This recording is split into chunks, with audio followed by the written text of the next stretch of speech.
program, but there have been some changes made, so that's the nature of a conference. Some speakers have changed. As we go along, we'll update you, but for the most part, it's the same. At this time, I have the honor of introducing His Excellency Ambassador Christian Winwasser, who served as the permanent representative of Liechtenstein to the United Nations in New York since 2002. From 2020 to 22, he led Liechtenstein's efforts at the United Nations to reform the use of the veto in the Security Council known as Veto Initiative, which came to fruition when the General Assembly adopted a resolution by consensus in April of 2022. Under his leadership in 2016, Liechtenstein spearheaded the creation of the legal Syrian mechanism through the General Assembly to support the investigation and prosecution of international crimes since 2011. From 2009 to 2011, he served as president of the Assembly of States Parties to the Rome Statute of the International Criminal Court, ICC. From 2004 to 2009, he served as the chairman of the Special Working Group on the Crime of Aggression.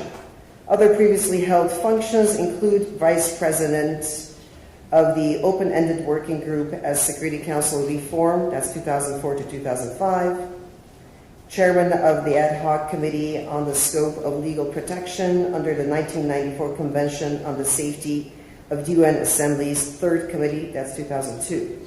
Previously, Ambassador Winwasser worked as counselor and deputy permanent representative of Liechtenstein to the UN and was the diplomatic officer in the Office of Foreign Affairs in Liechtenstein. Ambassador Winwasser studied literature, language, history, and philosophy at Zurich University and diplomacy at the Institut Universitaire des Hautes Études Internationales in Geneva. He's going to join us remotely at this time. Ready? Okay. Excellencies, ladies and gentlemen, it is a great honor to join you, albeit virtually, at this timely conference focused on the crime of aggression. I visited your beautiful country last summer and would have loved to come back to Armenia, but the work we are doing in New York, precisely on the topic you are discussing, unfortunately made this impossible. Indeed, as you are gathering in Yerevan, states parties to the Rome Statute of the International Criminal Court are preparing a very important decision which will hopefully result in a significant expansion of the court's jurisdictional reach over the crime of aggression, one of the four core crimes of the Rome Statute. We are living in an era of resurging interstate conflict. People in Armenia have a keener sense of awareness of this than many others. But indeed, we are witnessing a very worrisome trend in international relations in this respect around the globe. 80 years after the adoption of the UN Charter, which has the prohibition of the illegal use of force at its core, this trend is alarming and a fundamental threat to the international order. Upholding the prohibition on the illegal use of force is more urgent than ever. And the ICC's jurisdiction over the crime of aggression is the most effective accountability tool in this respect. The role of the International Criminal Court thus also converges with the core mission of the UN Charter and helps enforce its purposes. Ensuring accountability for aggression is essential to deter future aggression and to safeguard the sovereignty and the territorial integrity of states, small and medium-sized states in particular, who often rely on respect for the rule of law as the sole protection of their sovereignty. That is certainly the case for my country, Liechtenstein, which has abolished its armed forces over 150 years ago. The foundational idea behind criminalizing aggression remains as compelling and necessary today as it was at the time of the creation of the United Nations.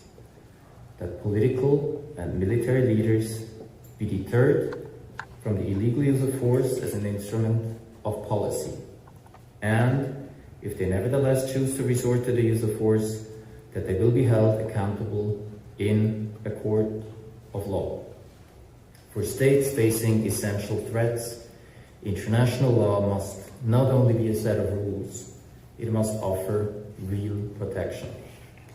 Perceptions of selectivity undermine confidence in institutions designed to uphold the rule of law and to offer equal protection to all. Excellencies, ladies and gentlemen, in the framework of the International Criminal Court, we as state parties have taken crucial steps to penalize the crime of aggression, an effort that had been dormant for decades and that today is more urgently needed than ever.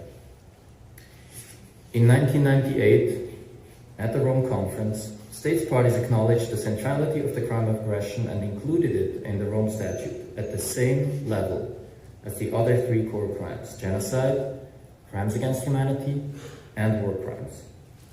At the time, it was not possible to agree on a definition of the crime of aggression and conditions for the exercise of jurisdiction, a decision that was left for a later stage. The next step was taken in 2010 at the review conference in Kampala, which I had the honor to preside. States parties adopted a strong definition by consensus based on international customary law and found a way to safeguard the independence of the court vis-à-vis the Security Council of the United Nations. As part of the political compromise that made the consensus in Kampala possible, states also decided on a jurisdictional regime for the court which was severely restricted. In particular, it excludes nationals of non-state parties from the court's jurisdiction and thus severely limits the legal protection of states against aggression. This aspect will be subject of the review of the Kampala amendments in July this year in New York, the occasion for which we are preparing so diligently here in New York and for which we will need the support from Armenia and many other partners. In the final step on the path since Rome 2017 so far, states parties took the necessary decision to activate the court's jurisdiction over the crime of aggression with an entry into force in July 2018. Due to the jurisdictional limitations I have mentioned, the court yet has to be seized with any investigation of a crime of aggression, in spite of the fact that we have witnessed a sharp increase in the illegal use of force around the globe, most prominently and tragically the aggression against Ukraine. The current jurisdictional regime for the crime of aggression, as decided in Kampala, departs considerably from that applicable to the other core crimes. Most importantly, the court does not have jurisdiction over nationals of non-state parties, which creates a massive accountability gap. In addition, even state parties have the option of shielding themselves from the court's jurisdiction over this crime. So while we have made history in Kampala and agreed on a very strong legal basis for jurisdiction over the crime of aggression, the law yet remains to be applied in practice. Despite their limitations, the Kampala amendments are the most widely ratified and successful amendments to the Rome Statute, underscoring the strength of its law and the enduring relevance and significance of the crime of aggression within the court's legal framework. The upcoming special session in New York presents a unique opportunity to address these shortcomings and align the crime of aggression with the other core crimes under the statute. The moment also serves as a call to action for countries like Armenia to join the collective effort to close this accountability gap. Now is the time to ensure that ratifiers are afforded robust legal protection against the illegal use of force perpetrated against them. Today's discussion here in Yerevan is one of the many important steps leading up to the July review, and I am confident that it will make a meaningful contribution to our shared goals. Preparations for the July session are well underway. A cross-regional group of states has tabled an amendment proposal as a basis for the outcome we are aiming to achieve: the harmonization of the court's jurisdiction over all 4 core crimes. This amendment is both principled and practical, and it would achieve the goal of harmonization. The discussions are ongoing, and we remain very open-minded with respect to ideas how to fine-tune and further improve the text. This moment is the one envisioned by all of us in Kampala to re-evaluate the effectiveness of the Kampala Compromise. The events of the past 7 years underscore the cost of inaction. They demand that we correct the jurisdictional gap that now undermines the mission of the International Criminal Court. Taking this step will send a powerful message that we, as state parties, are committed to an international order based on international law and to accountability without exception. Excellencies, colleagues, the international legal order is not self-enforcing. It relies on mechanisms, on principled leadership informed by legal clarity and a shared commitment to justice.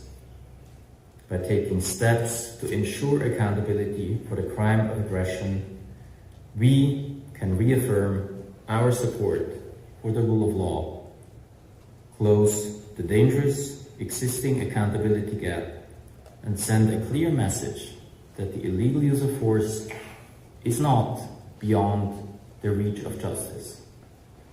Harmonization of the court's jurisdiction in July will strengthen the standing of the International Criminal Court as the central institution in the fight against impunity and make a big contribution to safeguarding the core purpose of the Charter of the United Nations.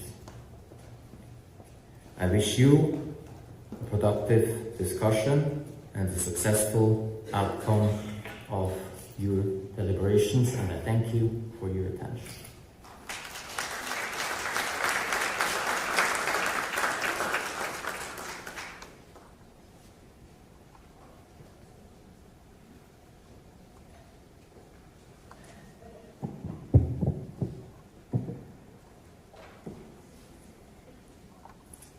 So, ladies and gentlemen, my name is Gurgen Petrosyan. I'm Senior Officer for International Criminal Law at International Nuremberg Principals Academy.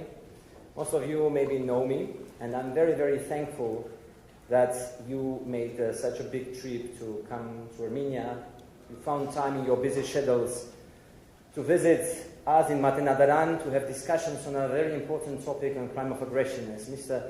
Ambassador, Mr. Venaveza has already mentioned, this is something that we need to discuss about in these crucial times, in these difficult times that we are experiencing in the world. We witness different conflicts all around the world. Crime of aggression is being continued. And today we are, during these 3 days, we are going to discuss exactly this particular crime from different perspectives and different angles. What are we going to do in our first session?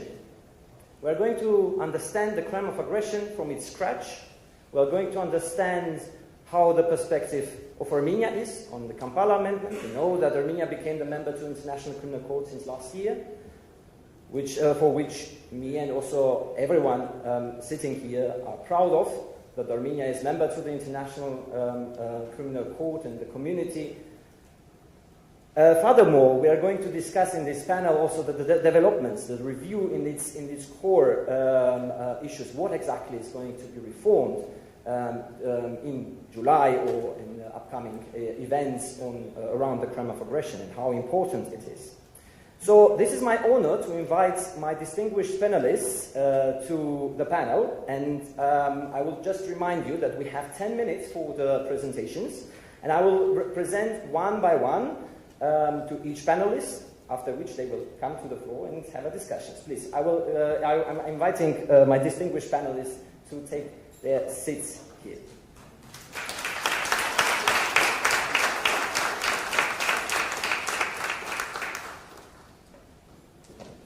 Hola. So, the first panelist is a very special person to me because he's also my boss.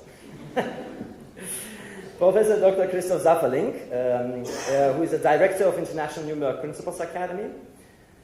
He's also professor of law at the Friedrich Alexander University Erlangen-Nuremberg. He holds a chair in criminal law, criminal procedural law, and international criminal law and public international law.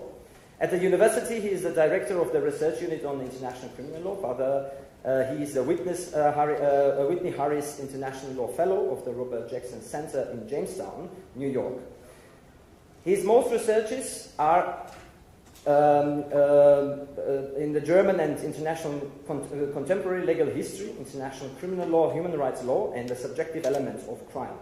So in this session, we are going to explore the Nuremberg, where exactly the crimes against peace has been developed, and the allegations against the Nazi perpetrators were brought. And I think it's the best moment and the best experts to know how the crime against peace has been established in Nuremberg. So Professor Safferling, the floor is yours. Thank you very much for finding time to come to Armenia. Yes, please.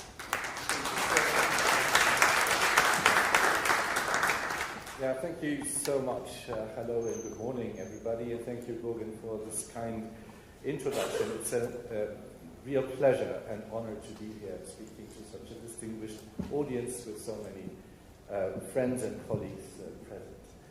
Yeah, I came here now for 10 minutes to share a little of the Nuremberg experience with you as a sort of starting point for this important conference here in Yerevan. Yes, as indeed Jürgen has mentioned, crime of aggression in Nuremberg in 1945 was actually called Crimes Against Peace. And I would like to focus in these remaining 9 minutes on the main outcome and lessons from Nuremberg for today, 80 years after 1945. So it is important to remember, and I think it resembles also what Ambassador Ringelis had just said, that in our world today, which is, in some ways going a little crazy, this rule-based and multilateral international law is under contestation and attack, and violence, power, and nationalism are rising. And Nuremberg, and in particular this courtroom 600, where the trial took place in 45-46, it stands for the exact opposite. It stands, as Ben Ferenc so often sort of pointed out, as a symbol for the approach to do law and not war.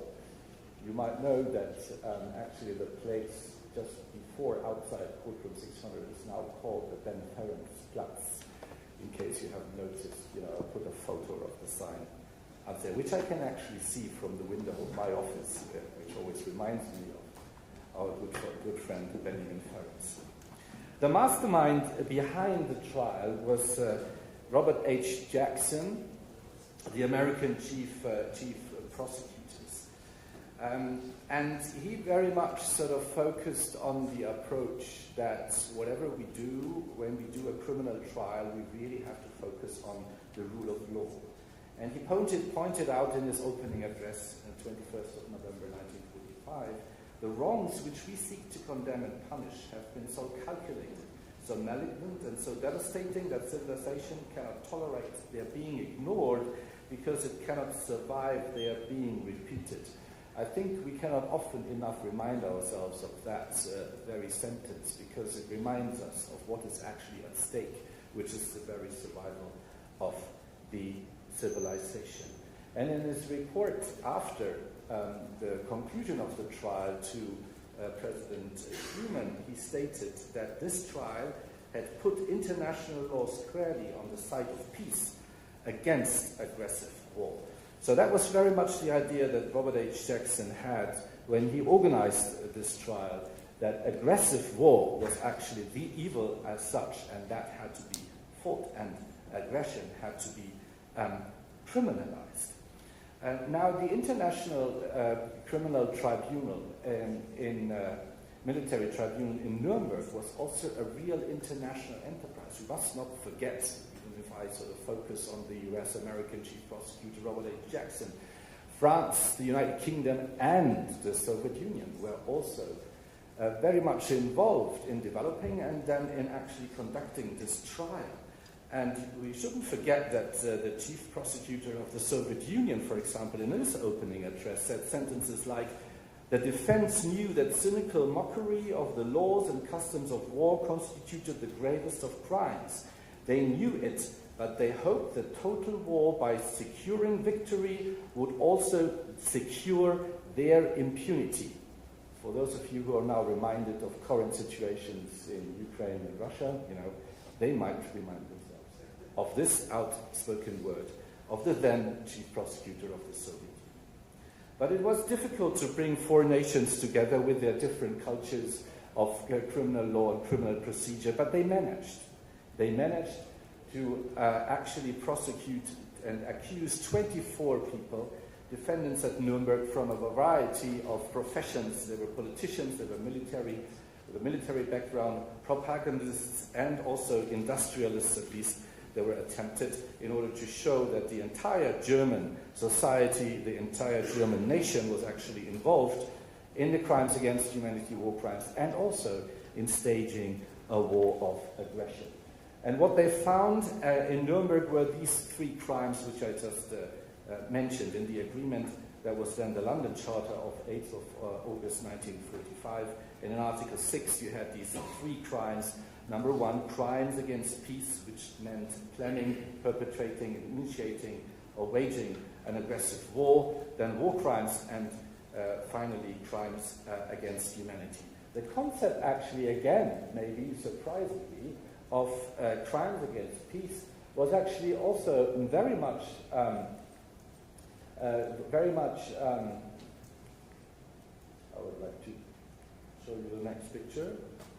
There we are, was very much influenced by a Soviet law professor called Aaron Chinin.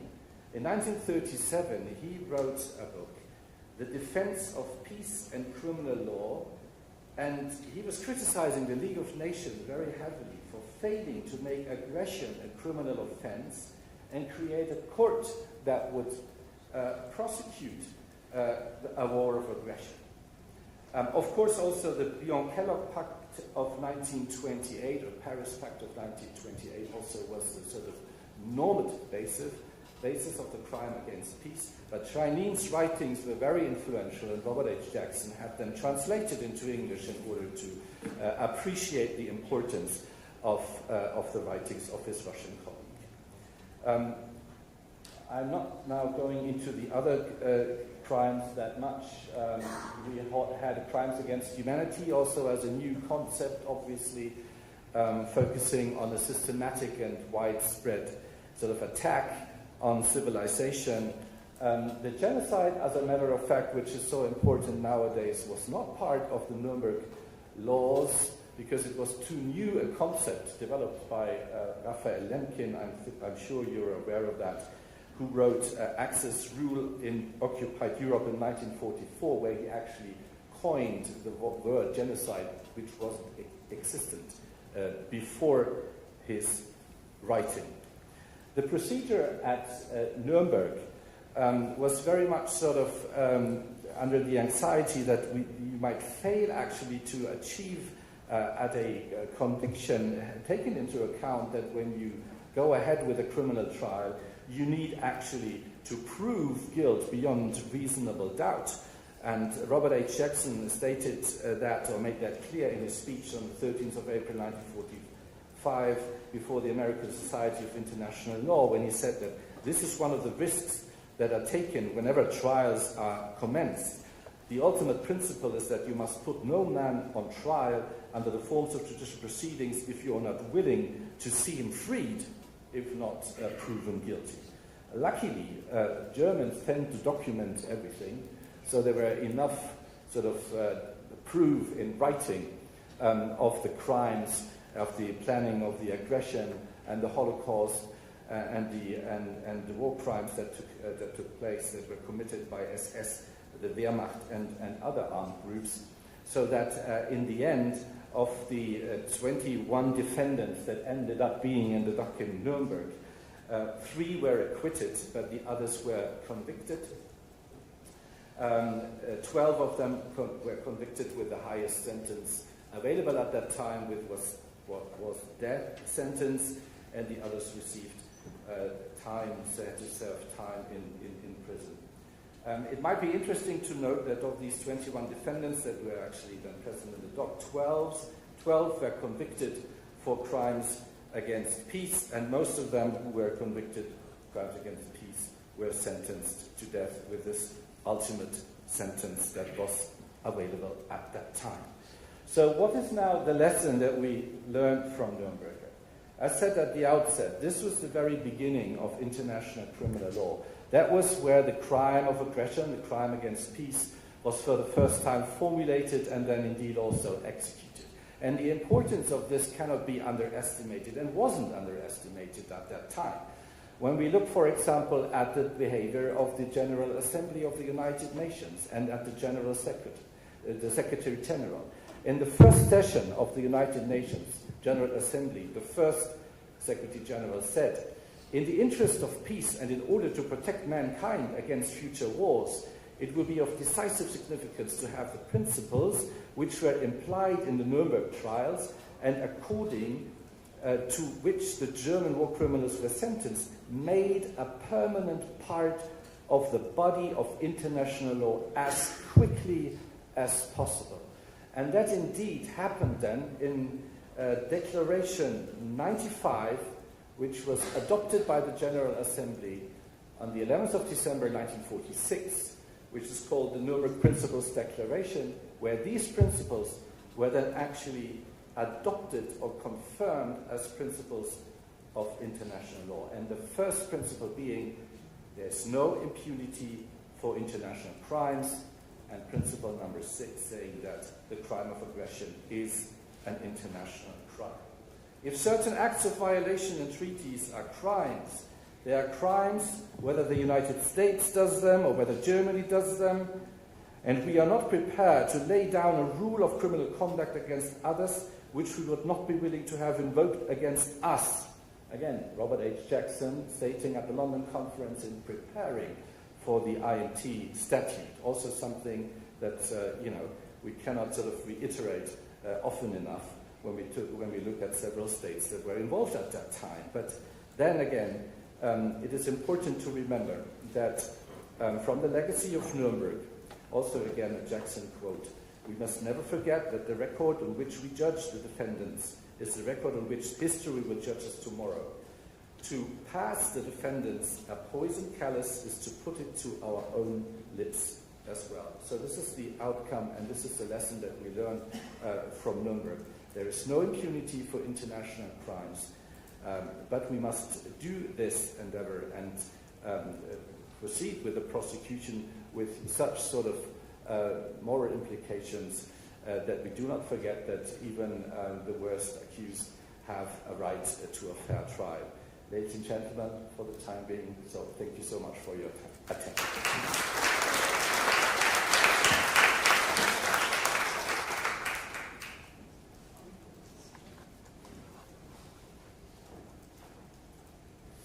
So thank you very much, Professor, for sticking also to time and also making the introduction to the Nuremberg legacy. Now we are moving to the next panelist, Dr. Yerzy Kyriakosyan.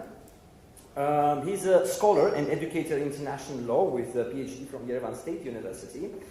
He has extensive teaching experience and authored an LLM program.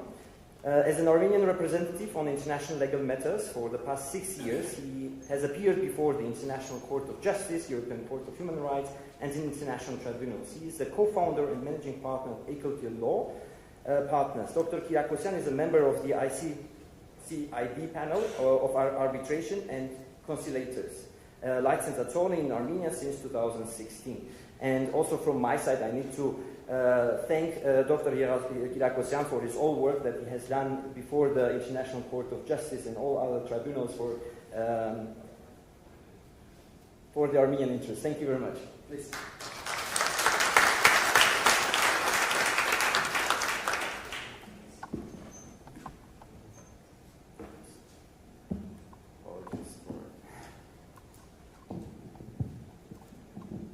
Thank you very much, Dr. Petrosyan. Thank you again for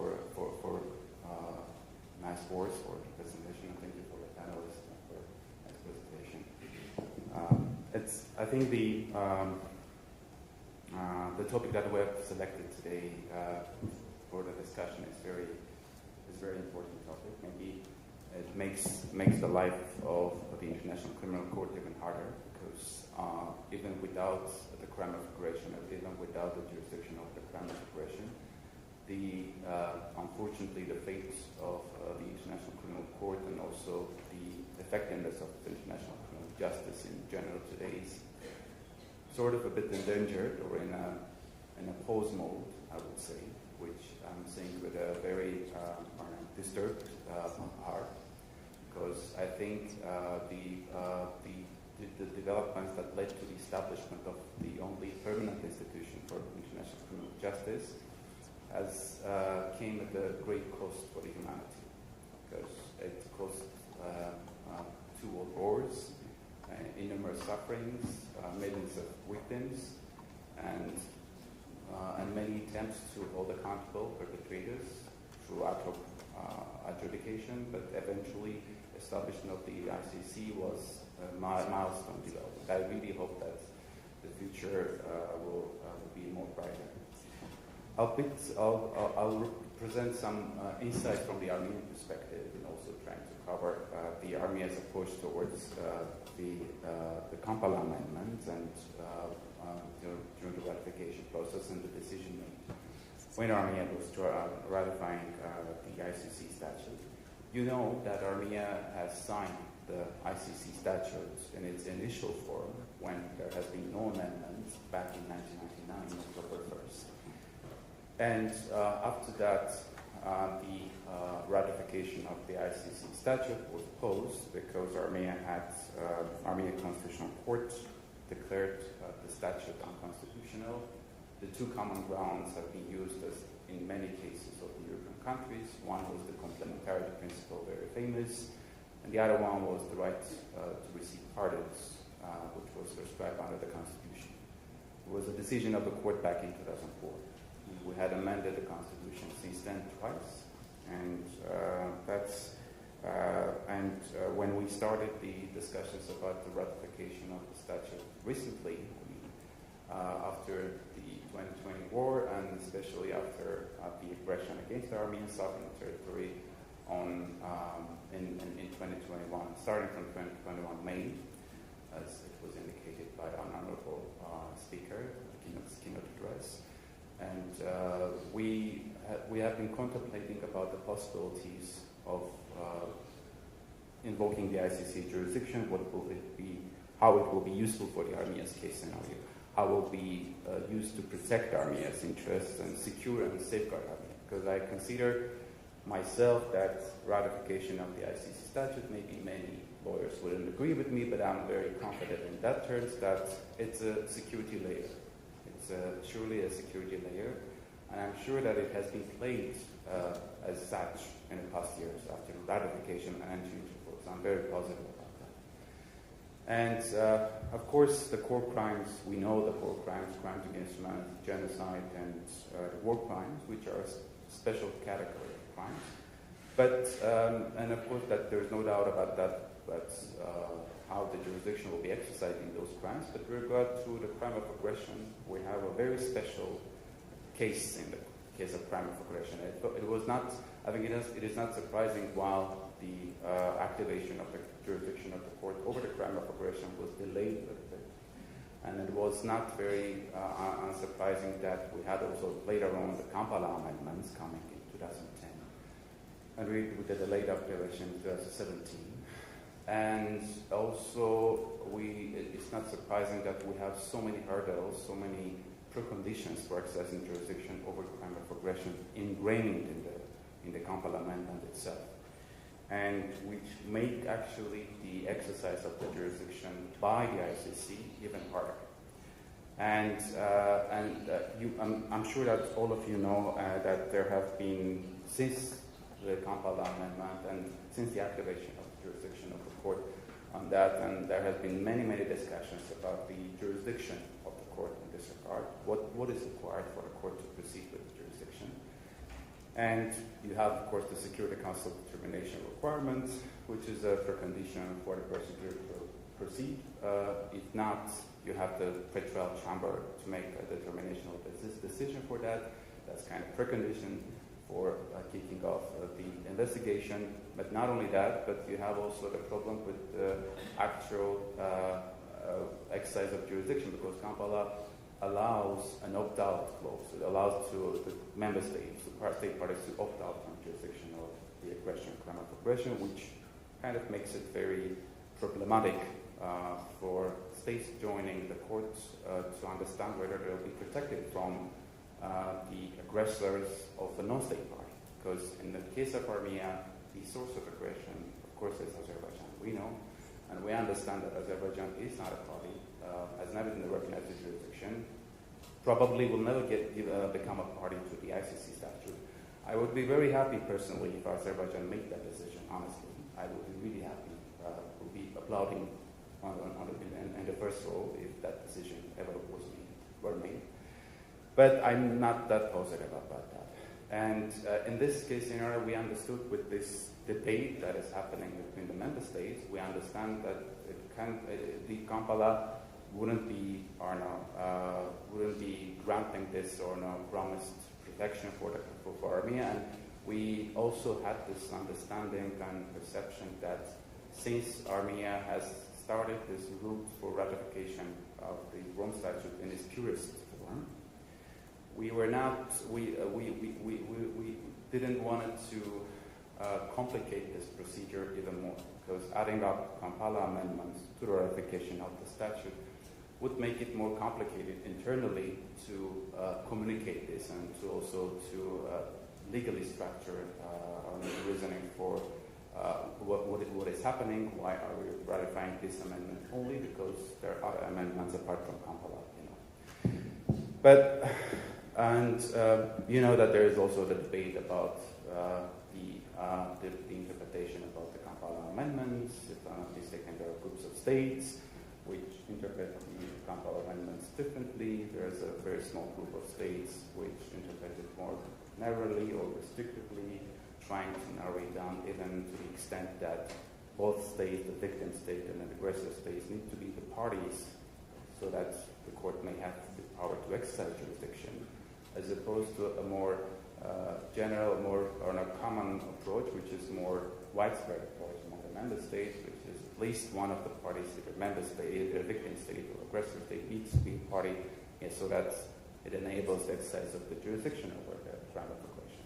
But still, this debate persists, and I think it persists also on a legal level, because this narrow interpretation proponents, they are kind of relying on the very restrictive approach of the Vienna Convention and also the amendment clause of the Rome Statute of 121, I think paragraph 5, if I'm mistaken, and this, which specifically makes reference to the amendments from Article 5, 6, and 7, and making it very clear that this is, and also there is a sentence in that clause which specifically talks about excess of jurisdiction in the cases when the amendment is not ratified, not allowed, of course.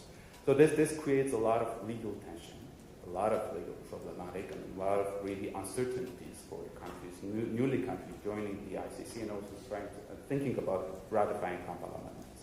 Actually, I had the opportunity to participate in the first, after ratification entry into force for Armenia, in a side event during the Assembly of States Parties in The Hague last year, where I had the opportunity to also partake in a side event organized by, I think, the ambassador of Luxembourg, if I'm mistaken, and about the, and other member states too, about the Kampala amendments exactly, and also the review conference that is upcoming in July in New York.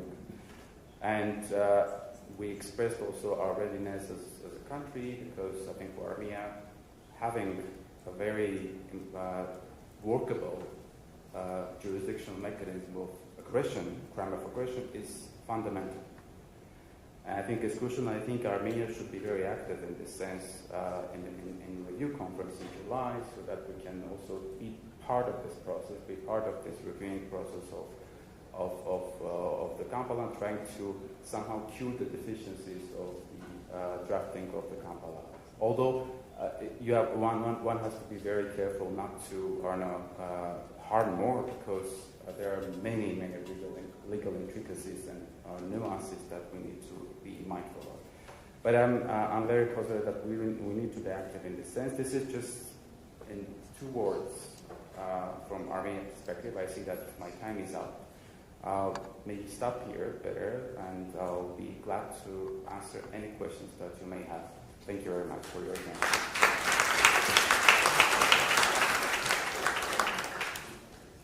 Thank you very much, Dr. Kyriakosyan. Just a small reminder to everyone, you see volunteers in the room. If you have any questions, you are we will be very happy to collect all these questions. The volunteers will hand out some papers and pens to you, so just write your question on the paper, and they will give it to me, so I can read the questions to our distinguished panelists. Now moving to the next distinguished panelist, Professor Jennifer Trahan.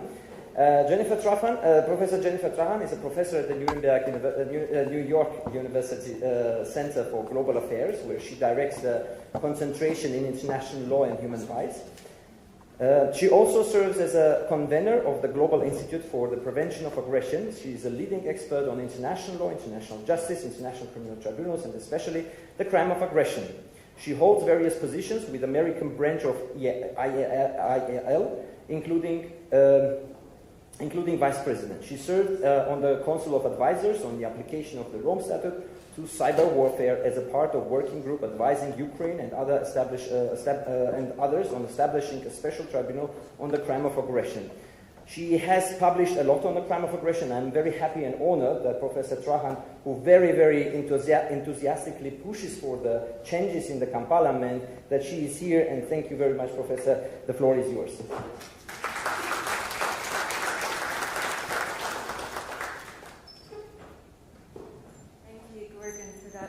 Introduction. It's a great pleasure to be here. So in my remarks, I'm going to focus on 8 bis of the Rome Statute. This is the contemporaneous current definition of the crime. In Nuremberg, there was a definition in the London Charter, but it was rather minimal and circular. Maybe in the context of World War II, they felt they didn't need a more expansive definition. Maybe it seemed obvious, but for current purposes, we have sought to have a more specific definition. So as Ambassador Beneviser opened, you will know that in 1998, the crime was already put into the Rome Statute. The court was already given jurisdiction, but then the definition and conditions for the exercise of jurisdiction had to be done through a later process. And first we had meetings in Princeton, New Jersey, largely in Princeton, of the Special Working Group on the Crime of Aggression, and this resulted in the Kampala Crime of Aggression amendments, where the crime and the conditions were finalized, and these were adopted by consensus of all Rome Statute state parties in 2010. The next speaker, Dr. Carrie McDougall, will speak about the jurisdiction and trying to strengthen the jurisdictional regime. I will explain the definition, which we are not trying to amend. So the definition is not being reopened. To just briefly say, we don't only have the crime of aggression at the international level, it does exist in a number of countries' domestic criminal codes. So either the Nuremberg formulation, and Armenia is one of these, it's in Article 384 of the Armenian Criminal Code, is the old Nuremberg formulation. Rome Statute state parties are gradually putting the 8bis formulation into the domestic criminal codes. All told, we have about 60 countries around the globe that have the crime in the domestic law. But it can be difficult to utilize the crime in domestic law because of the application potentially of certain immunities. Happy to go into these if there are questions on that. I'm going to click to the definition in Article 8bis. The first paragraph is defining the crime, and here we go through the individual conduct. The next paragraph will be state action. And I don't think the crime is that different in requiring individual conduct in the context of certain state action. The other Rome Statute crimes also have contextual elements that largely suggest, I mean, not always, that there will be state action, but they have contextual requirements as well. So if you start with 8bis, it states, for the purposes of this statute. So it's not for general use ad bellum law. Crime of aggression means the planning, preparation, initiation, or execution. So these words are taken from the Nuremberg Charter. Their last word was waging, so slight difference there. These are quite broad. You think of the execution of the crime, all the military units, that sounds very broad. But it's modified by the next clause, and by the way, the A, B, C, D are my inserting these. They're not in the Rome Statute, but I think it helps. By a person in a position effectively to exercise control over or to direct the political or military action of a state. So this is called the leadership clause. So the crime only applies to a leader, a political or military leader. Probably not picking up a mid-level commander, could, but they have to meet this clause. It's not going to pick up lower-level individuals. Now, if you go back to the Armenian version, it would. It is the broader version. It is the Nuremberg version. So it is and they're involved in an act of aggression, and I'll get to that in a moment, which by its character, gravity, and scale constitutes a manifest violation of the Charter. Well, the Charter already prohibits aggressive war. It's Article 2.4, but the crime requires there be a kind of a super clear, manifest, a very clear violation. Gravity and scale say nothing de minimis, nothing small in size. And character, it's there. If you read the negotiating history, it's clear. The word character means a clear violation. And this is different from Nuremberg, which criminalized a war of aggression. The crime of aggression criminalizes an act of aggression, which is less than a war, but then the threshold goes up a bit because it has to also be a manifest violation. And why we have this character is because use ad bellum, the rule itself is fairly clear, but there are gray areas around the rule.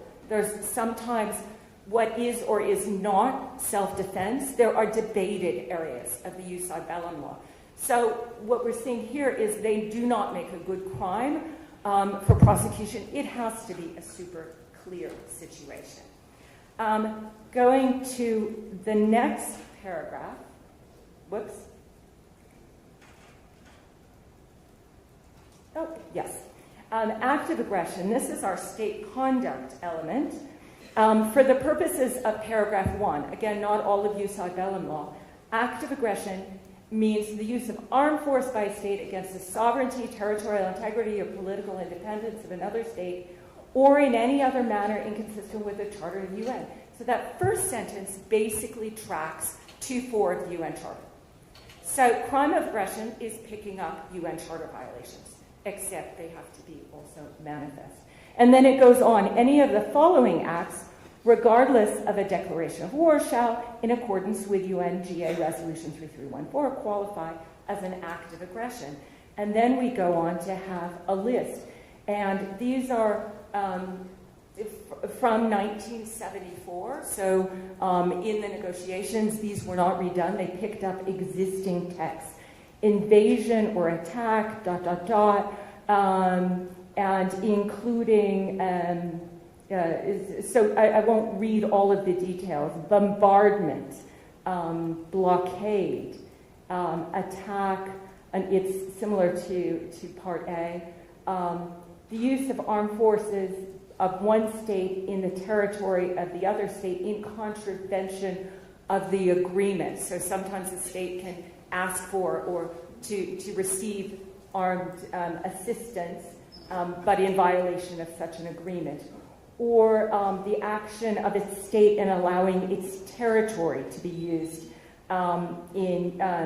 in marshalling an attack. So think of Belarus in allowing its territory to be used to launch forces towards Kyiv.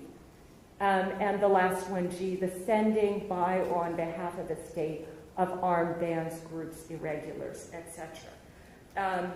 In the negotiations, we did have debate, is this a closed list or is it open-ended? But it says any of the following qualify.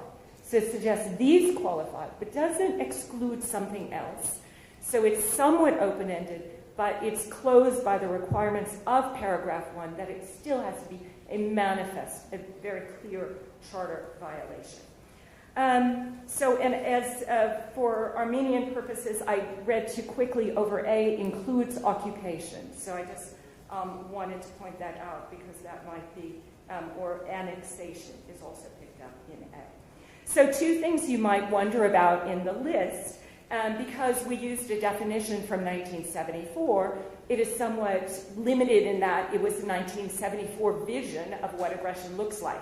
Well, what about new technologies, such as cyber? Well, you will note the Rome Statute never list kind of its weapons systems. We could call it weapons neutral, weapons agnostic. And I think this is true of all of the crimes. So cyber attacks would be in the crime of aggression. They're simply a modality. And I think this is true of war crimes, genocide crimes against humanity. You could have cyber-enabled crimes or even cyber constituting the whole crime. I was privileged to be part of the Council of Advisors on the application of the Rome Statute to cyber warfare. You can find the whole report online, working with the government of Liechtenstein, and we discussed how each of the crimes inherently has cyber within it. And I was very pleased the ICC prosecutor has endorsed this position, and the ICC is now coming out with an OTP policy paper, cyber-enabled crimes under the Rome Statute. So cyber is in the definition. Another thing you might wonder about would be non-state actors. So they were not expressly picked up in any of it. There are several references, an act of a state. So it sounds like they're not picked up, but they could be. So for attribution theory, we go to the Arsiwa, Articles of Responsibility of States for Internationally Wrongful Acts, Articles 8 and 11, you see that conduct of a non-state actor in certain circumstances like endorsement, etc., can be the act of a state. So non-state actors could be picked up there. And also in our last entry, Article G, the sending of armed bands. These could be non-state actors if they are sent by the behest of a state. So there's some inclusion of non-state actors. So just to summarize the elements of the crime, we need an act of aggression by a state. The act is a manifest violation of the Charter of the UN. The perpetrator planned, prepared, initiated, or executed the crime, or had some involvement. You actually read those words in conjunction with Articles 25 and 28 of the Rome Statute, individual and command responsibility. The perpetrator is a person in a position effectively to exercise control over or to direct the political or military action of a state, or a leadership clause, and mens rea. So I didn't talk about mens rea in the definition. It's not in the definition, so you go to the general elements in the Rome Statute. So Rome Statute Article 30 sets forth intent and knowledge. So we would also require intent and knowledge at the ICC. So to conclude, why the crime matters. So the UN Charter prohibits aggression, But we look at the world since 1945, and we've seen the world awash in aggression. Why? Well, one thing is the veto power of the permanent members. So we know if your permanent member is your aggressor, there's really nothing going to be happening at the Security Council. We've seen that with Russia's invasion of Ukraine. It also means if your aggressor is a friend of a permanent member, we're not going to see action. So the political cards have to align for the Security Council to do anything. So you could have even blatant aggression, and the Security Council is basically paralyzed. But we've had this vision that we need enforcement not only at the level of state responsibility, but individuals. We've had this vision of a more peaceful world for a long time. It really starts in the 1800s, the law, not war movement. It's the same vision they had in 1913 with the founding of the Peace Palace. Let states arbitrate and litigate instead of going to war. It's the vision behind the Kellogg-Briand Pact, and it is the vision they had in the UN Charter. And to remind, the preamble of the Charter starts, "We, the people of the United Nations, determined to save succeeding generations from the scourge of war, which twice in our lifetime has brought untold sorrow to mankind." So it is the start of the United Nations Charter. And when they put in the prohibition against aggressive force, it's not just in Article 2.4. Article 2.4 is one of the principles of the United Nations. So it is really central, but not always able to be utilized. We heard from Dr. Safferling about the prosecutions at Nuremberg, and it was, again, the idea it's not enough to say Germany committed the acts, but we need to pierce and go beyond to individual criminal responsibility. It is the same vision they had when they concluded the Rome Statute in 1998, when they adopted the Kampala Amendments in 2010, and when they activated the jurisdiction over the crime in 2017, effective in 2018. But we do have a ways to go, as you'll hear from the next speaker, on improving the jurisdiction. The crime is extraordinarily important. If we are ever to have a more peaceful world, we need enforcement of this crime through the regime of individual criminal responsibility. All Rome Statute state parties stand behind the crime because they adopted it by consensus. But 48 in particular, have ratified the Kampala Crime of Aggression Amendments, showing they particularly stand behind the rule of law. I hope that Armenia can be state 49 in doing so, because we also could use Armenia's help in fixing the jurisdictional regime. Thank you.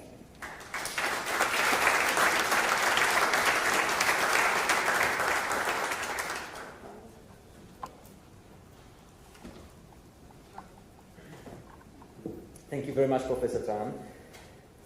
Now we are moving to the next topic. As already was mentioned, we're going to discuss the jurisdictional issue. And I'm very happy that Dr. Kerry McDougall, who is an associate professor at the University of Melbourne, is also here in this panel. She was a specialist at the Australia's Department of Foreign Affairs and Trade, serving in Canberra, and at Australia's mission to the United Nations. Dr. Kerry completed her PhD on the crime of aggression. She was a delegate to the Special Working Group on the Crime of Aggression and the Rome Statute Review Conference, and played an active role in the ICC assemblies of state parties. She authored the crime of aggression under the Rome Statute of the International Criminal Court. Dr. Kerry is an advisor of the government of Ukraine concerning the proposed special tribunal for the crime of aggression against Ukraine, and is also the principal author of the model amendments to the ICC jurisdiction over aggression proposed by the Global Institute for the Prevention.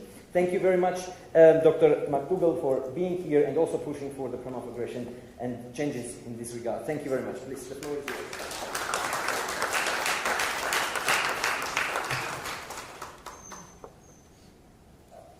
Well, thank you very much, Gurgen. It's absolutely wonderful to be here in Armenia, and let me take this opportunity to offer my warm thanks to the Centre for Truth and Justice for making it possible for me to be here. So my very ambitious aim in 10 minutes is to try and explain how the ICC's jurisdiction over aggression currently operates, before turning briefly to the proposal you've heard about to amend the Rome Statute to bring the ICC's jurisdiction over the crime of aggression into line with its jurisdiction over other crimes. So I suspect most members of this audience will already know how the ICC's ordinary jurisdictional regime operates. The court, of course, has jurisdiction over crimes committed in a situation referred to it by the Security Council. In the case of state referrals or proprio moto investigations, the court has jurisdiction over all war crimes, crimes against humanity or genocide committed on the territory of states that have accepted the court's jurisdiction, regardless of the nationality of the perpetrator, and over crimes committed by the nationals of states who have accepted the court's jurisdiction, regardless of where in the world such crimes are committed. Now, Security Council referrals effectively operate in the same way for the crime of aggression. However, there are a number of unique restrictions that apply in the case of state referrals or proprio moto investigations. The first thing to note is that a special authorisation is needed for an investigation to proceed. So either the Security Council has to determine that an act of aggression has occurred, or the prosecutor must secure the authorisation of all of the judges allocated to the pre-trial division. More consequential are the restrictions on the scope of the court's jurisdiction. First, the prevailing view is that the provision in the Rome Statute that enables states to backdate their acceptance of the court's jurisdiction can't be used in relation to the crime of aggression. Second, as we've already heard, crimes of aggression involving an act of aggression committed by or against non-state parties are excluded altogether from the court's jurisdiction, even when the other state concerned is an ICC state party that has ratified the aggression amendments. And third, the court's jurisdiction over crimes of aggression occurring between ICC states parties is also curtailed. So under Article 15 bis 4, which you find on the slide here, states parties can opt out of the court's jurisdiction.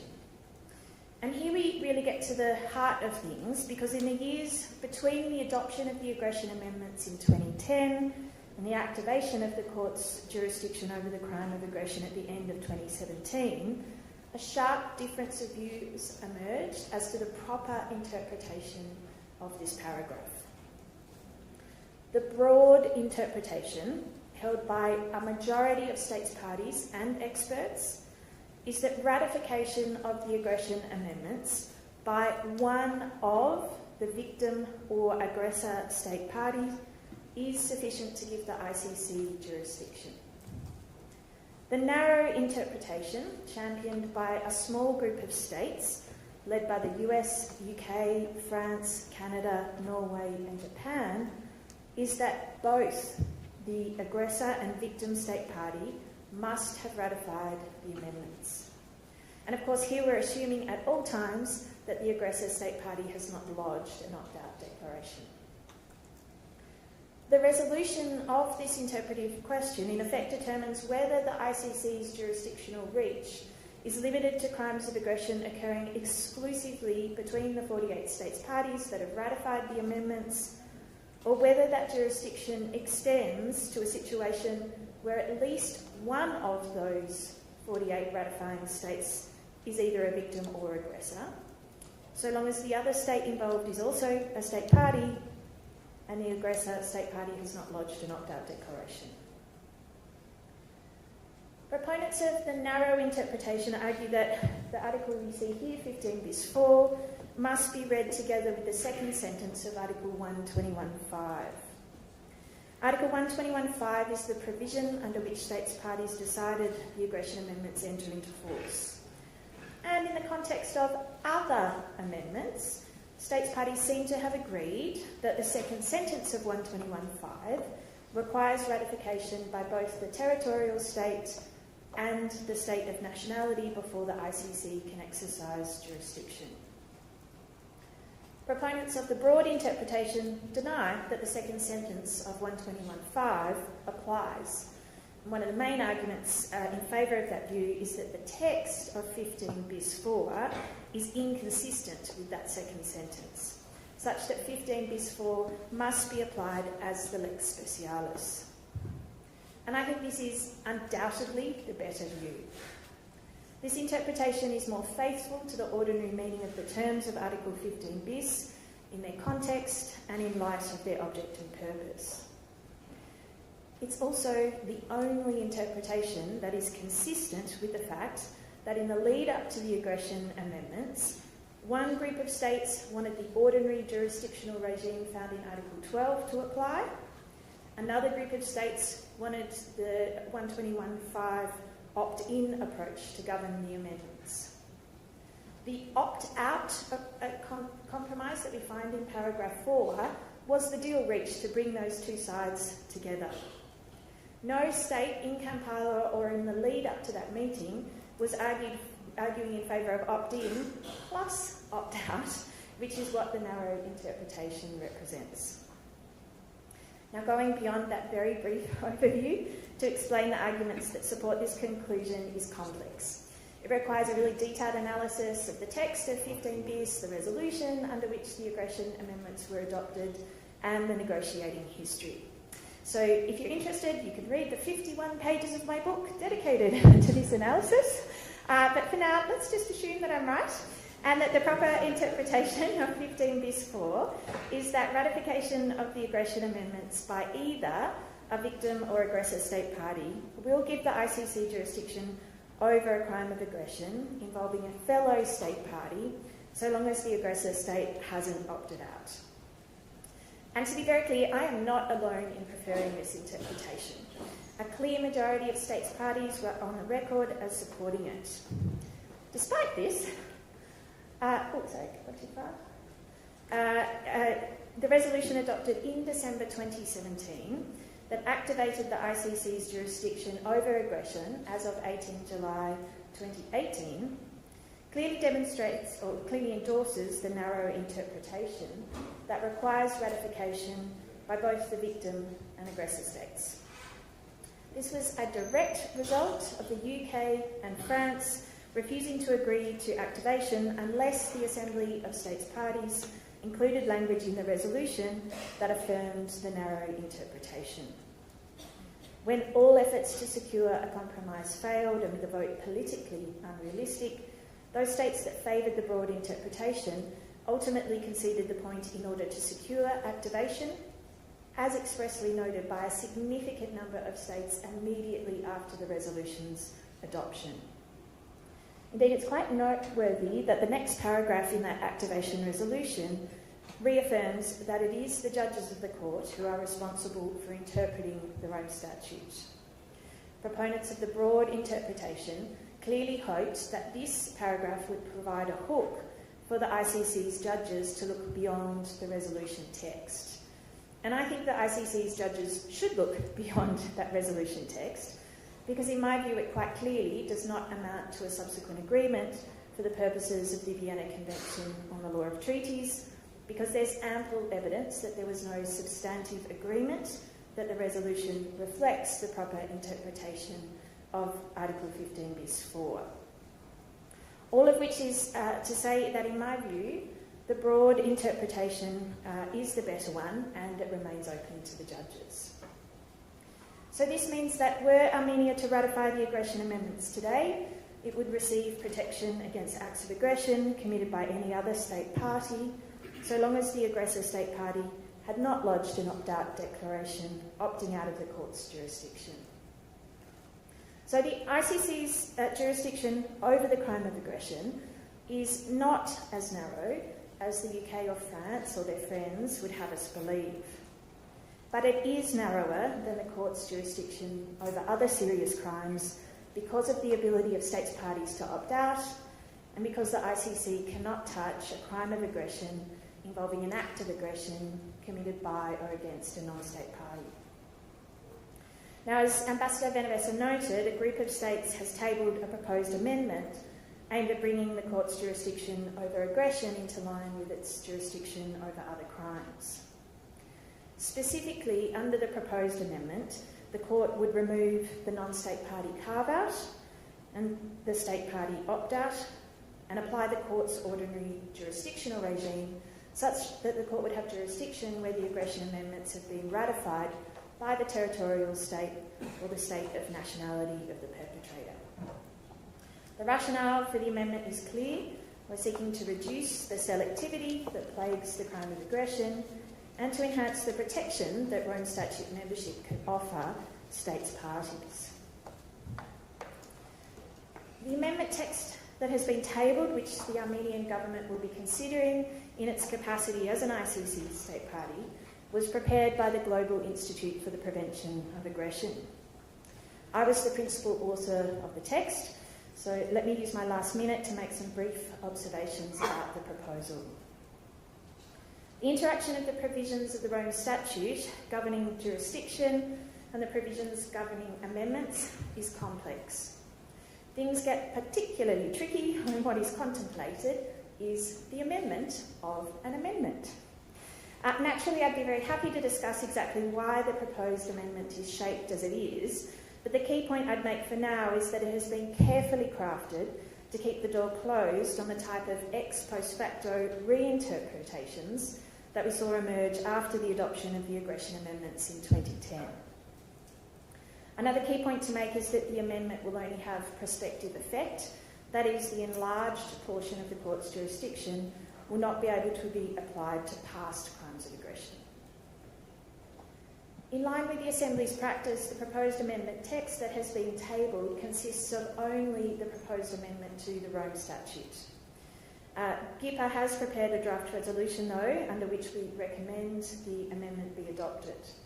And that resolution addresses a number of technical issues, including the impact of the proposed amendment on states, parties that have already ratified the aggression amendments, and the fact that other states will only be able to ratify the amended version of 15 bis. Here in Armenia, you will be acutely aware that we've recently witnessed egregious violations of the prohibition of the use of force. There's reason to fear that such violations will multiply if sufficient steps are not taken to enforce and thereby to reinforce that prohibition. For this reason, I believe it's critical that all states parties both ratify the aggression amendments and support the proposed extension of the court's jurisdiction over the crime of aggression.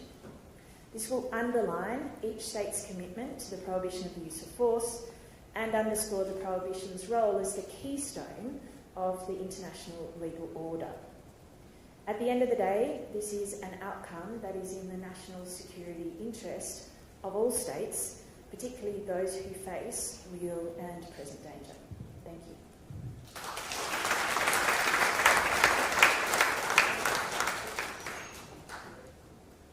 Thank you very much, Dr. McDougall. Now we are moving to the interactive part of our panel, to the Q&A session. Just to remind you, I have a lot of lists here with questions, so continue writing the questions and handing to our volunteers. They will just give it to me. So there are a lot of questions, very interesting and critical questions, so be prepared for some very interesting discussion. I tried to sort them out, but before going very much into the a very active part of the discussion, Professor Zafelink, I have a question to you, also going back to the Nuremberg. You mentioned in your speech that there is a Nuremberg principles, there is no impunity for international crimes, and it was established by all great powers in Nuremberg. However, we see that all these great powers after Nuremberg started different aggressive acts in different parts of the world. And I remember that in 2011 or 2012, the Minister of Foreign Affairs of Russia appeared in Nuremberg and had a speech in Nuremberg. But after 10 years, he started with his government and his team an aggression against Ukraine. So what has been changed after the Nuremberg that the countries started really to fight against each other again? Well, I would say that it is a little bit of irony of history, that in particular those states that were so much the champions and the organizers of the prosecution in Nuremberg after the Second World War they turn out to be very hostile against this most important crime, as we have discussed, the crime of aggression. It goes back, I think, to the very, how do you say, character of public international law, which, as a matter of fact, has nation states as the only subjects of the law.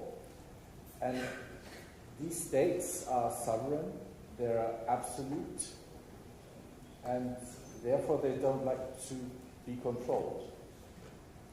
And that's really the irony, because these states like very much to control all of us, right? But they don't like to be controlled themselves. And some parts of the world, states have learned that, like in Europe, where we have the European Union, European Court of Human Rights. We are used to states and state powers being controlled by an outside authority. And I think we're quite happy with that, actually. Aren't we? Under the umbrella of the European Convention of Human Rights, it feels much safer than outside that, I would suppose. But when we look at the global context, this is the unfortunate basis of public international law, that these states are sovereign and they don't want to be controlled. And in particular, those states that are powerful, like see with the Russian Federation, with the United States, they don't like to be controlled, and therefore they disrespect international law. They think they are the masters of international law, and everybody else has to follow. This is certainly not an answer that is sort of making us happy, by no means. But I think that's the reality that we have to live with for the time being. And we also have to acknowledge, however, that Nuremberg was a major shift in exactly this traditional view of international criminal law, because it introduced individual responsibility for acts that can be done by states, states' representatives.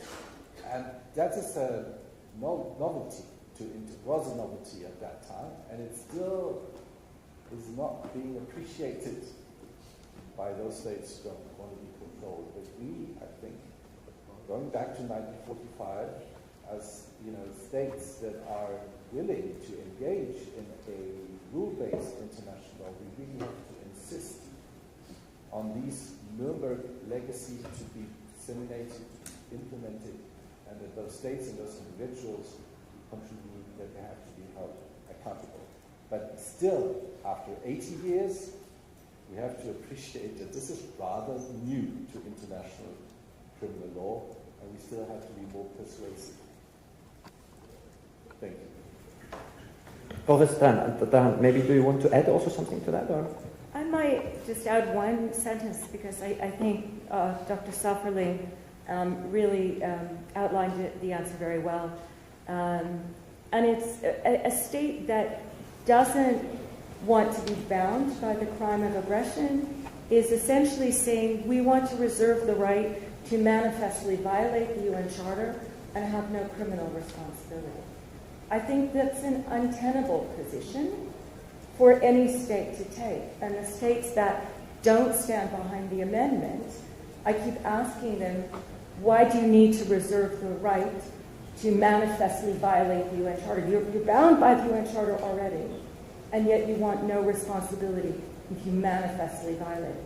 So that is what the crime is covering, a manifest charter violation. And I don't think it's in the interest of any country to want to manifestly violate. I mean, I don't want to turn this, I think we later have discussion of use ad bellum law, but the Charter allows defensive use of force. It allows Security Council authorized uses of force. It doesn't say no force at all, but it's no aggressive force, no first strike. And I think all countries are members of the Charter, so it's not that extraordinary a commitment in my mind.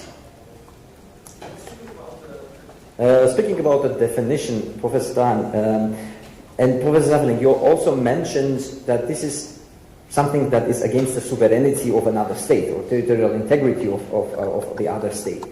We have here victims who are directly affected because of the aggressive acts of the neighboring state. Who is the victim? We have the International Criminal Court under the Rome Statute. We have the definition of the victim in the rules of procedure and evidence. But do we consider that you several times you have mentioned also Dr. McDougall that we speak about the victim state and aggressive state? But is it the state who is the victim or the people who are suffering because of these aggressive acts? So who could be actually the victim?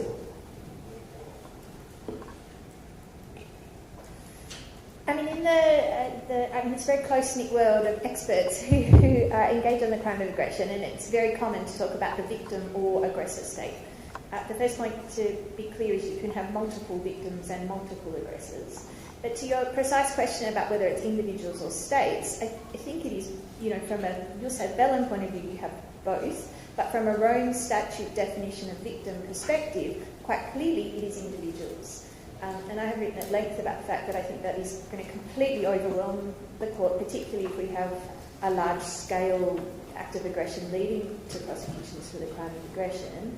And I think it's an issue that ICC states parties need to think about for future reform, because I think, potentially you have the entire population of a state like Ukraine are victims of the crime, and I'm not sure that that would really be workable from a procedural point of view before the court. Thank you very much.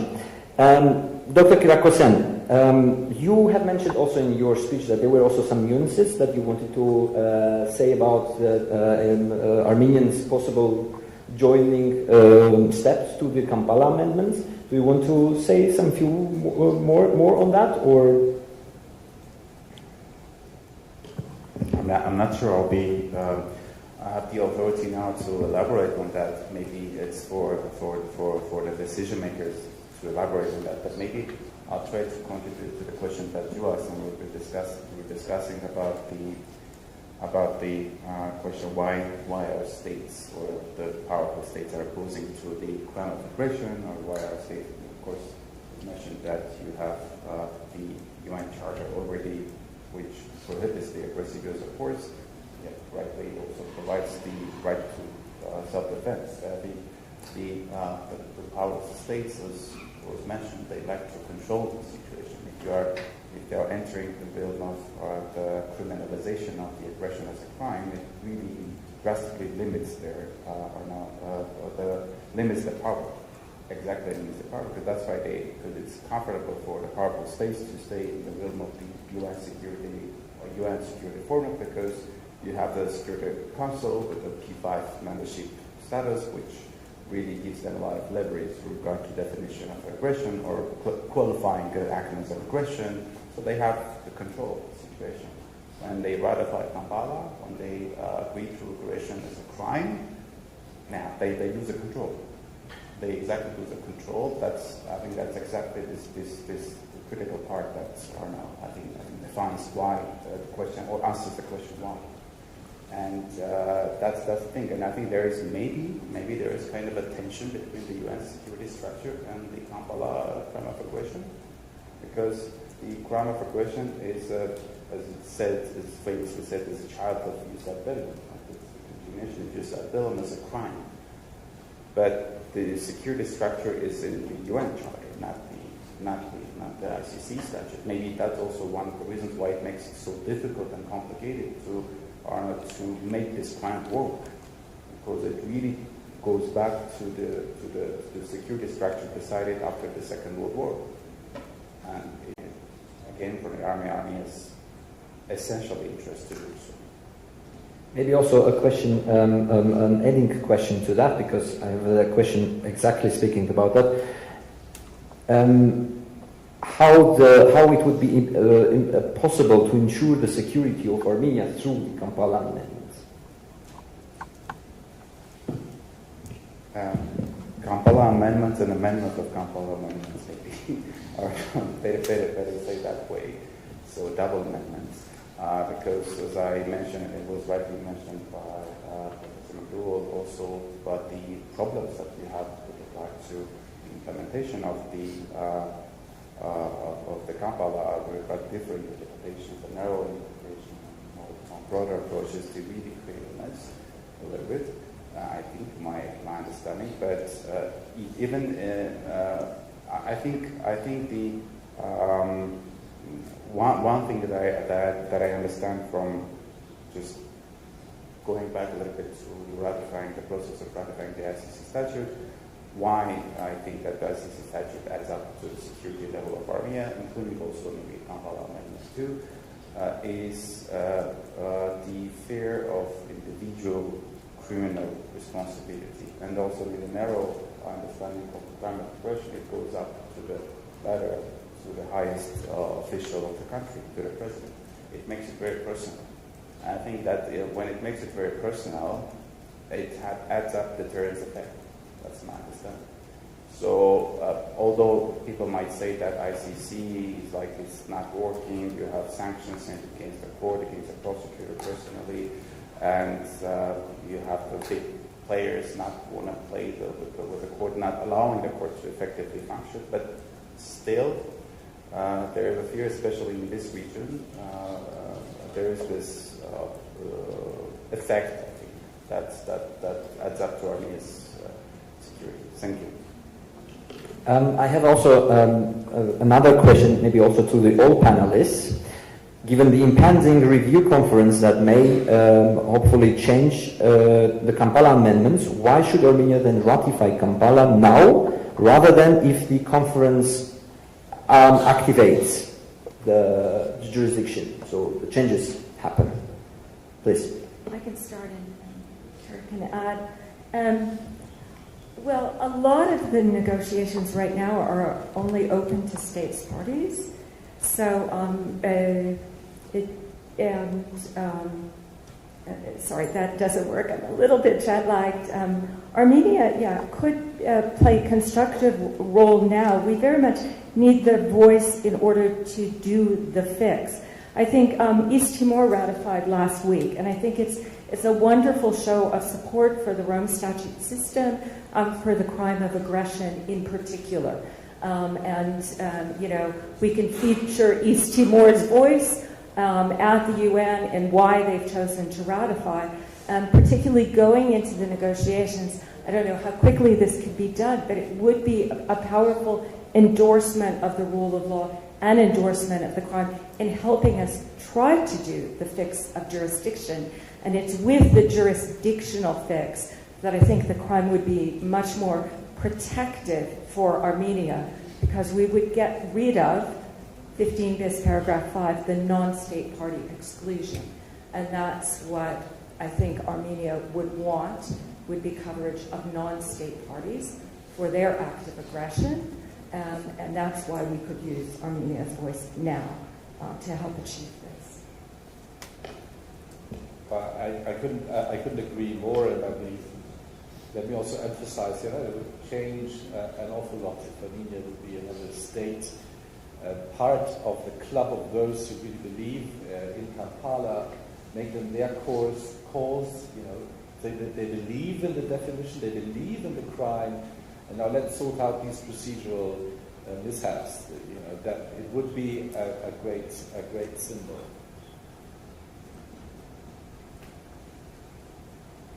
Then I will move to the next question, and one of the questions. You wanted to add something? Please go ahead. Look, I'm going to be the voice of the ever-practical, pragmatic former government lawyer, and I would say, look, in the Australian system, we probably couldn't have got through ratification, in the next 3.5 weeks. So I guess what I would say is we don't know what the outcome of the special session will be.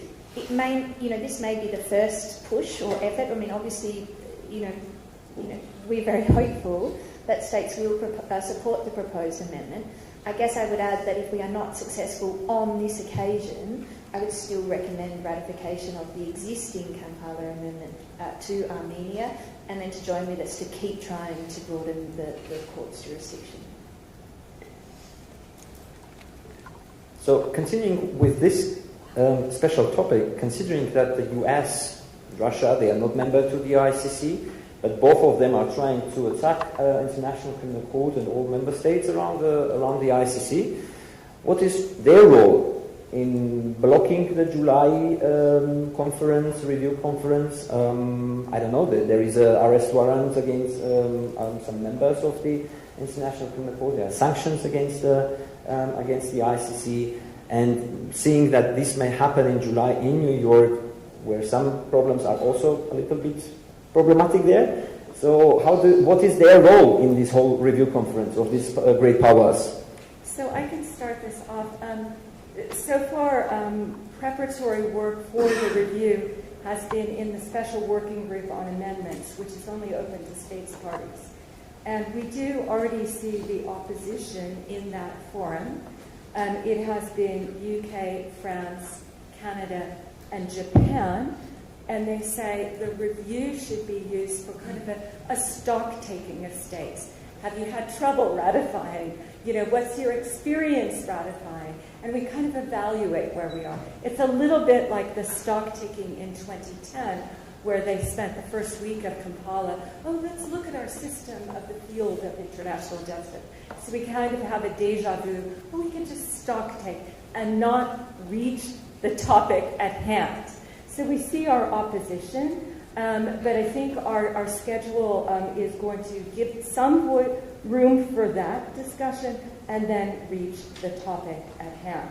So we don't, at the moment, have non-state parties in the room for the negotiations, which is not to say that non-state parties can't influence negotiations even when they're not in the room.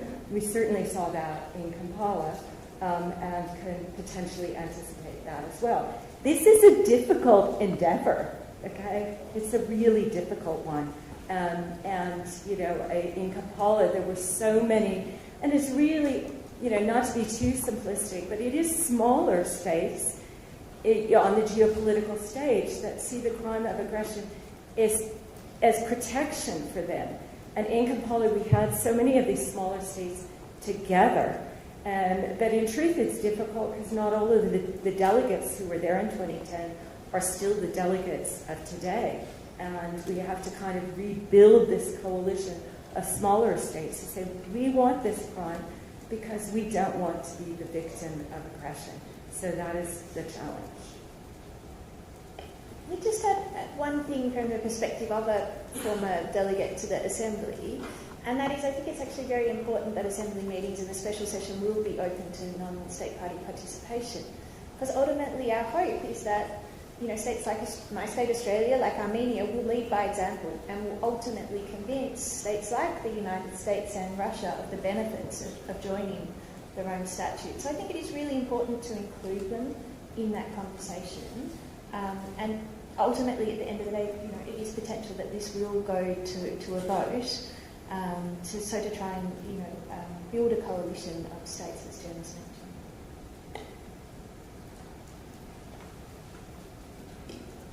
Well, from the panelists here, I'm very much in the role of the observer, right? All of you are much more a part of government discussions or whatever. And it is a very critical moment in history, I would say, this year and this special assembly of states, because we do have a chance to do right what went wrong in Kampala. And what struck me the most is then, as you said before, we have a fine definition of a crime of aggression, and it makes sense, it's logical, it's somehow even easy to understand. It's at least easy to teach my students. And then, I like these sort of norms that are easy to teach to students. They can understand that. Then what they don't understand is the procedural, jurisdictional triggers that are involved. So by the end of the day, you see, well, actually, it's not meant to be applied ever. When you look at it very closely. And that's fine because in 2010, maybe one was of the opinion we are living in a different world. Crime of aggression, one state attacking the other, this will not take place. We have maybe other issues with asymmetric armed conflicts in Afghanistan, Syria, then, and other places. Aggressive war was not very much at the forefront in 2010. Looking back, of course, at the Iraq invasion in 2002, but that's been some time ago. And now, then, in 2022, this full-scale invasion happens of the Russian Federation to Ukraine. And then you wonder, why on earth do we have that Kampala compromise if it happens and one state wants to be under the umbrella of the ICC and it doesn't happen? It's not applicable. So obviously something is very wrong here. We have crime of aggression within the ICC statute.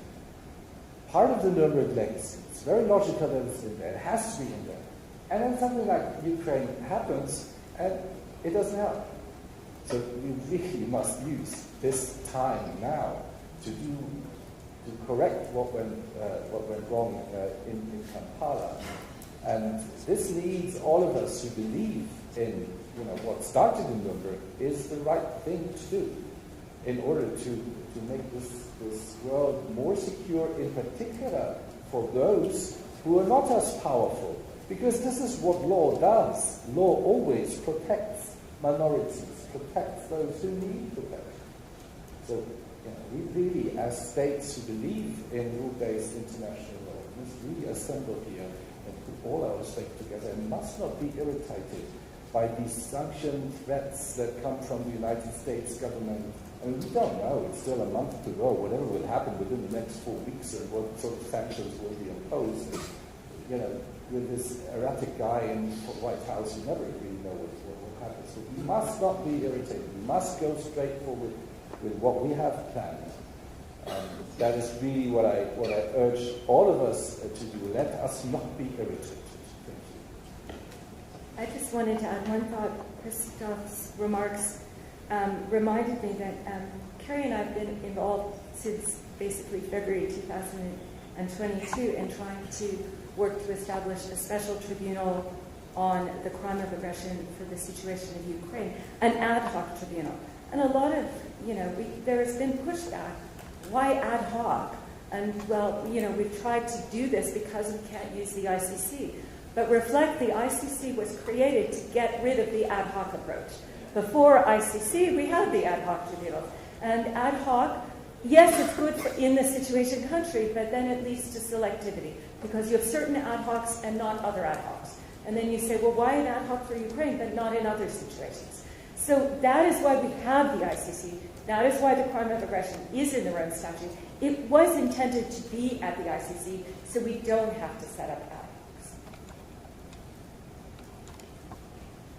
Then we move to a very similar question to that. So what role should regional organizations like EU and Council of Europe or other regional organizations play in prosecuting crime of aggression when international courts are slow to act? You want to pick the question? I mean, I guess it immediately brings the Ukraine Special Tribunal front and centre. And I would just say, for my money, there is no way of giving the ICC jurisdiction over,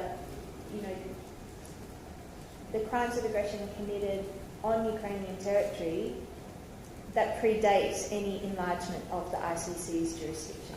Politically, I think it is absolutely unrealistic that states parties would agree to retrospective jurisdiction.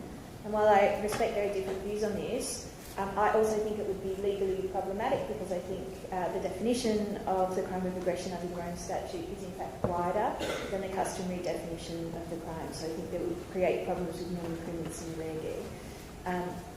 The current geopolitical context has meant that we have ended up looking at establishing the tribunal under an agreement between the government of Ukraine and the Council of Europe. But I think it is really important to recognise that there is a mechanism there where non-Council of Europe states will in fact be able to support the tribunal either in a political and diplomatic sense or in a financial sense and through the contribution of personnel. So there will be international elements to the tribunal once it is established.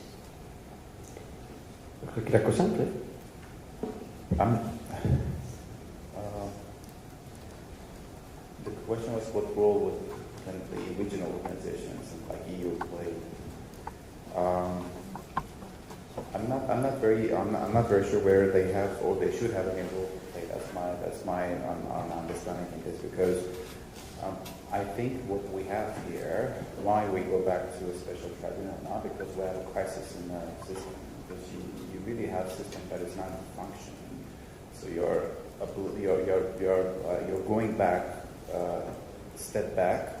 You're going to step back in history to the previous situation of the international criminal justice and the way that it was structured, the post factum ad hoc tribunals created after the commission of crimes.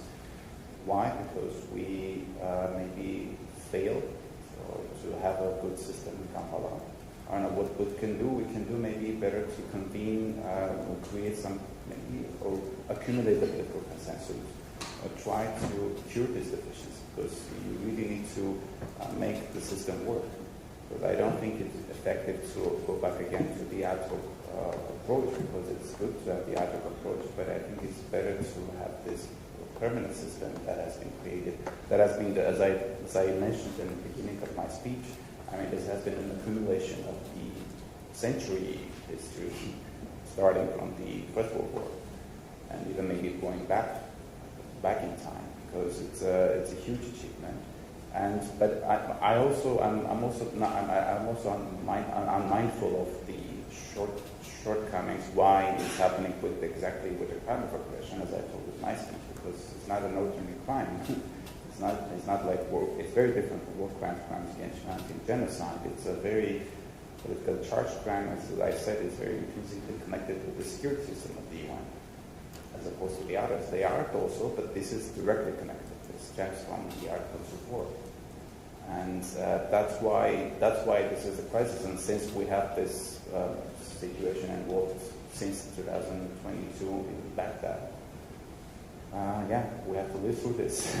We have to really try to find ways to somehow find consensus and agreements. And I'm also positive that we need to engage the big players because they are needed. There was some point that both the US and Russia were signatories to the statute of good times. Very short. But who knows?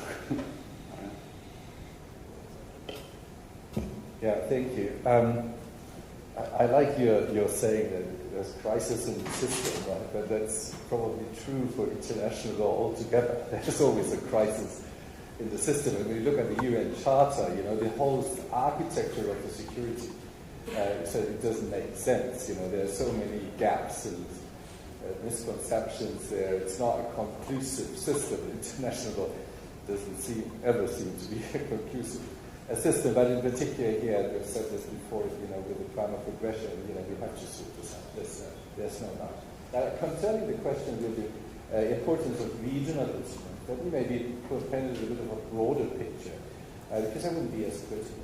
When we look at the states where we are, obviously we have not spoken about the Kosovo special chambers. I mean, they are a regional, international regional mechanism, driven in particular by the European Union. It's a running court. I mean, they're prosecuting cases. It's probably the one that do most work in The Hague at the moment. Maybe you look at the ICC's record of the cases. But there's much more going on in the Kosovo chamber, isn't there? It could add to the entire system of international criminal justice. And this is what I would like to point out. If you really want to create a system of international criminal justice that works globally, the ICC is a top. It's a complementary court that depends heavily on domestic jurisdictions, and why not also in regional disputes? We could think of that.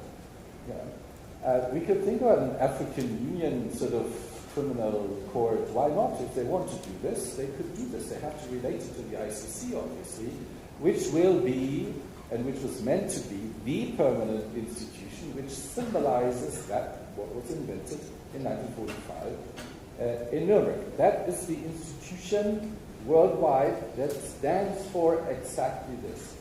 But, beyond that, we want to have an umbrella of international criminal justice. We need the domestic courts. That's within the system of the international criminal court, without doubt. It will not work without the domestic jurisdictions.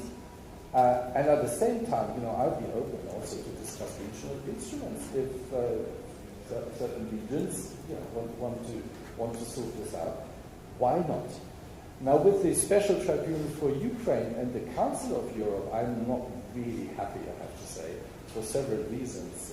First of all, I don't know why the Council of Europe is the institution that sort of is adequate here to solve this and to be sort of the institution that establishes this tribunal. And the other reason are certainly a lot of legal problems still in the statute as we see it now. But for me, the most problematic question here is actually a political one. So why do we now, as that we don't have a chance to prosecute the crime of aggression, prosecute those who are most responsible? At the time, now, we don't have a chance to get Vladimir Putin in front of any special tribunal. So why do we establish a structure which might not be fitting when we actually do have a chance to prosecute tribunals? We don't know what the Russian Federation could look like in 2, 3, 4 years. Maybe they would agree that the Security Council refers the situation to the ICC, and there we are. We could prosecute the crime of aggression if the UN Security Council transfers the situation to the ICC. We could have the ICC prosecute the crime of aggression in this situation. So why establish a structure now where we don't know what will happen? And if I remind you of history, in 1943, the then Allied powers assembled in Moscow and decided on a political level that there will be criminal prosecution against Germans for what they did, aggression, the war crimes, and so on. But they didn't set up a statute then. And they reiterated the political will to do that in Yalta and in Potsdam and other sort of moments in history after that. And only after the war was over, they started to create the IOT. And I could see a little bit of a similarity here. So we should focus on our political will and intention and conviction that we will prosecute this crime of aggression. And we should state this over and over again. But we don't really need a structure that might then, at the end, prove to be impractical. So Christoph has raised so many questions, but I know we're probably coming short on time. I'll try to be brief.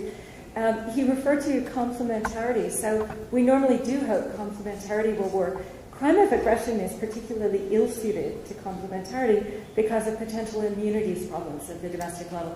So it particularly is a crime that you need to do at the international level. It's also a leadership crime, and it's proven historically very difficult to get leaders, of a neighboring country in your domestic courts, etc. It's kind of why we do these international tribunals. But to talk about why did we end up... Genocide Convention, and which was adopted in 1948, and it entered into force 3 years after that. It was so convincing.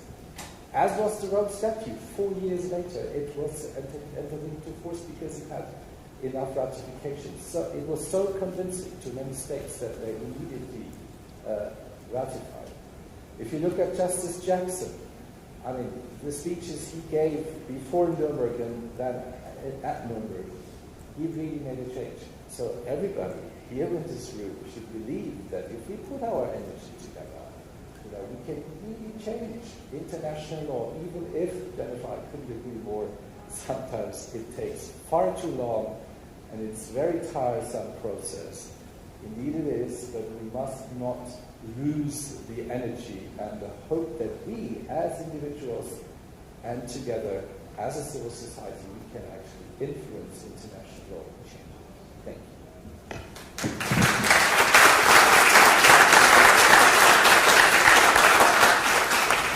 That's very impressive. Thank you very much, Professor Zaflink, and thank you very much to everyone in this panel. Thank you so much for being here. Now we are going to the lunch for an hour. For what? For 12? We come back at 2, yes. So we come back here at 2 o'clock. So thank you very much. See you at 2 o'clock.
Lock in car.